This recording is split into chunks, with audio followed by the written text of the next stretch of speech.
Assalamualaikum dan salam sejahtera. Dalam video kali ini, saya nak cerita bagaimana disebabkan Saudi tak nak tolong, Switzerland bakal bankrupt. Untuk anda ketahui lebih lanjut cerita berkaitan Saudi dan Switzerland ni, tonton video ni sampai habis. Cerita dia bermula dengan satu bank yang dibuat di Switzerland. Nama bank ni adalah Credit Suisse. Credit Suisse ni dia adalah global investment bank dan dia menyediakan perkhidmatan financial kepada sama ada sesiapa sahajalah. Dan bank ni dia terkenal dengan confidential dan juga rahsia perbankan klien dia. Jadi klien-klien dia yang mungkin sesiapa saja yang high net worth klien yang mungkin nak merahsiakan aktiviti perbankan mereka, biasanya akan juga buka dengan bank Credit Suisse ni tadi. Dia sebelum ni dah ada masalah-masalah yang lain yang terlibat dengan Credit Suisse ni. Antara dia terlibat dalam kes money laundering, membenarkan penyelundup dadah cuci duit di Bulgaria, terlibat dalam corruption case dekat Mozambik dan juga kebocoran maklumat klien kepada media. Jadi dah apabila banyak masalah-masalah timbul ni, ramai klien dia mula fed up dan keluarkan deposit. Bulan Januari, CEO dia Ulrich Körner buatlah kempen untuk tarik balik klien. Jadi so far kempen tu nampaknya berjaya dan Credit Suisse ni selamat. Tapi buat sementara waktu sahaja. Kejatuhan atau isu yang berlaku baru-baru ni berkaitan dengan Silicon Valley Bank buat klien-klien Credit Suisse ni nervous sekali lagi. Mungkin ada klien-klien Credit Suisse ni adalah terlibat dengan apa yang berlaku dengan Silicon Valley Bank ataupun Signature Bank. Maka mereka ni perlukan keluarkan duit daripada akaun bank Credit Suisse ni. Credit Suisse ni dia tak cukup duit dan akibat daripada sentimen semasa, harga saham dia pun jatuh. Dia pun cubalah nak dapatkan dana untuk cukupkan liquidity, cukupkan kecairan. Yalah, kalau orang nak withdraw duit, dia sepatutnya boleh bagi duit tu tanpa ada sebarang masalah. Mula-mula dia tanya pada Saudi National Bank, tapi Saudi National Bank bertegas tak nak bagi sebab memang mereka punya regulation macam tu, kata mereka. Setakat yang terkini, pegangan mereka dalam Credit Suisse adalah 9.9% dan mereka dikatakan pemegang saham terbesar dalam Credit Suisse ni. Dan Credit Suisse ni logiklah dia nak jumpa dengan Saudi National Bank untuk dapatkan dana tambahan. Kita kena faham, kadang-kadang bila sesebuah syarikat tu, dia boleh dapatkan dana tambahan dengan buat pinjaman daripada bank ataupun dia dapatkan pelaburan tambahan daripada pemegang saham sedia ada. Itu juga yang berlaku dalam Bursa Malaysia. Mereka boleh dapatkan dana dengan menyenaraikan syarikat mereka dekat bursa saham. Bila dah disenaraikan, kalau mereka misal kata tak cukup duit untuk buat satu lagi projek baru, mereka boleh keluarkan right issue. Okay, kembali semula kepada cerita tentang Credit Suisse ni. Jadi dah disebabkan Saudi National Bank tak nak sumbang lagi dana ekstra kepada Credit Suisse Bank ni, Credit Suisse Bank ni dia tak ada jalan lain, jadi dia pun kenalah pinjam dengan Swiss Central Bank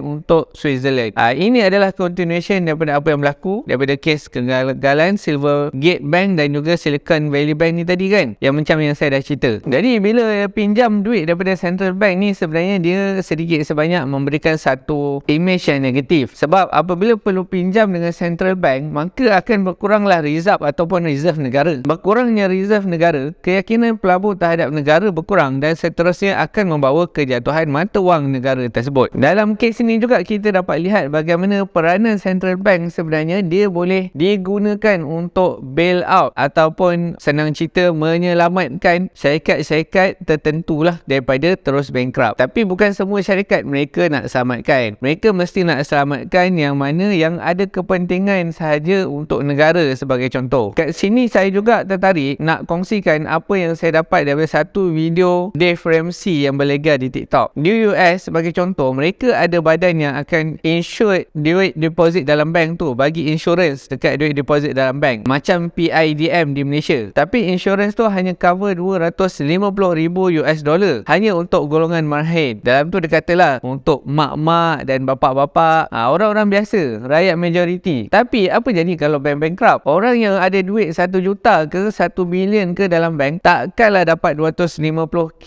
USD saja. Kira lesaplah duit mereka yang selebihnya tu. Dalam masa yang sama, nak kena bayar gaji pekerja, overhead syarikat, bayar supplier, kena ada duit juga. Jadi macam yang saya cakap, kenalah keluarkan duit daripada bank lain. Jadi mungkin itu juga sedikit sebanyak apa yang berlaku dengan Credit Suisse ni tadi. Satu benda lain yang saya nampak, apabila benda ni berlaku, kita kaji pasal sebenarnya ada limit terhadap duit yang kita simpan dalam bank untuk diselamatkan oleh PIDM ataupun badan yang insurancekan duit dalam bank tu. Jadi Jadi itu juga mungkin sebab kenapa kalau anda dah ada duit lebih 300k dalam akaun sebagai contoh dalam sebuah bank ni. Jadi daripada informasi ni, apa yang dapat saya nampak lah, itukah mungkin sebab kenapa bila anda dah ada duit lebih 300k dalam sebuah akaun bank ni, dengan sebuah bank ni siap boleh bagi status VIP dekat anda. Ada yang labelkan, nama label dia sebagai premium customer, mungkin Titan Platinum customer ke. Jadi kalau apply kelebihan VIP customer ni, kalau apply loan confirm lulus, siap dapat rate yang lebih rendah lagi daripada orang biasa.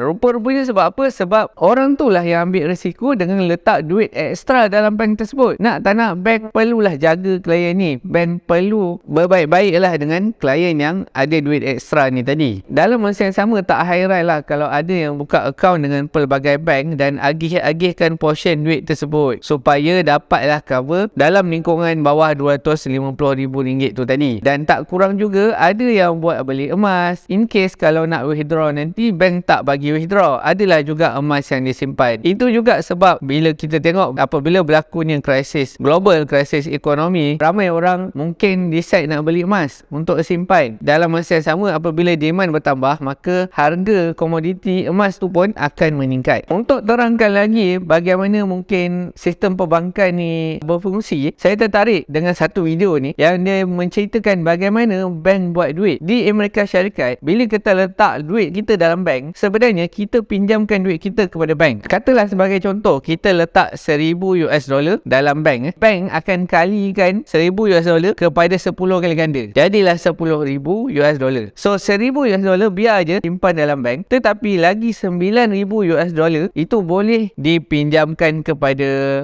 golongan rakyat biasa, orang ramai, dalam bentuk housing loan, car loan, personal loan, kepada government ataupun large corporation, mereka akan jadikan dalam bentuk bond. Sebagai contoh, dalam video tersebut juga ada sebut pasal istilah bank run. Jadi bank run ni apa? Macam mana kalau semua orang withdraw duit diorang, memang tak cukup, bank tak akan dapat cover. Jadi semua akan mula panik. Itulah yang dinamakan sebagai bank run. Kalau semua orang withdraw duit, bank sebenarnya hanya ada 10% sahaja daripada jumlah aset yang mereka pegang. Kalau ikutkan, saya ingat kisah ni pun pernah berlaku sebelum ni. Apabila bank run ni berlaku, kadang-kadang bank pun mulalah tutup operasi mereka, tutup waktu bekerja, kurangkan waktu bekerja.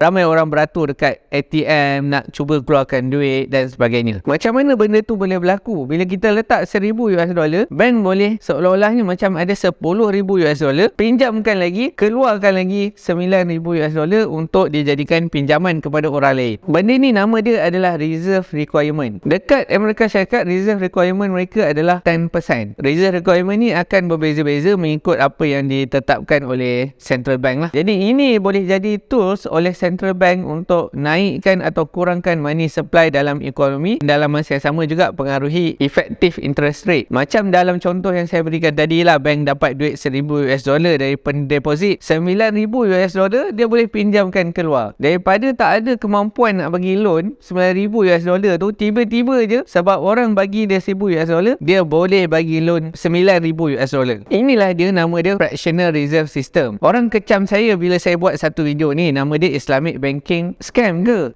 Di mana dalam video tu saya hanya berikan poin-poin yang ada dari kedua-dua belah pihak. Tapi nampaknya orang yang kecam gagal faham bahawa tak kisahlah bank itu bank Islamik ataupun konvensional, hakikatnya mereka memang terlibat dengan fractional reserve system. Nak kata bahasa kasarnya, benda tu membolehkan bank buat duit atas angin. Memanglah ada orang letakkan deposit $1,000 sebagai contoh, tapi tiba-tiba boleh bagi loan sebanyak $9,000. Itu adalah satu benda yang memang sebenarnya sistem interest lah. Bagi istilahnya riba lah. Sebut interest, mungkin orang tak panas buntut. Bila sebut riba, orang mula panas buntut. Jadi saya rasa setakat ini saja perkongsian saya dalam video ni. Jika anda rasa perkongsian ini bermanfaat, jangan lupa subscribe. Dengan banyaknya isu global dan krisis ekonomi ni, apa yang anda rasa kita patut buat ya? Cuba anda tulis pada ruangan komen. Jumpa lagi guys.